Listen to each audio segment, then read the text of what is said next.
Tired of painstakingly retyping valuable table data from PDFs into Excel? Today, I'm going to show you the easiest way to unlock and use that information in just a few quick steps, saving you hours of frustrating manual work. First, open your Excel spreadsheet where you want to import the data. Look for the Data tab at the top of the ribbon. Click on it. From File and then select from PDF from the drop-down menu. You'll then be prompted to select the PDF file you want to extract data from.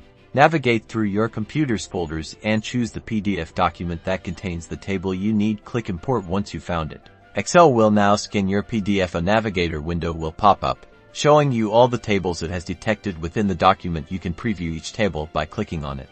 Once you've identified the correct table, simply click on its name on the left-hand side to select it. You'll see a preview of the data appear on the right. Now, to bring this data into your Excel sheet, click the Load button at the bottom right of the Navigator window.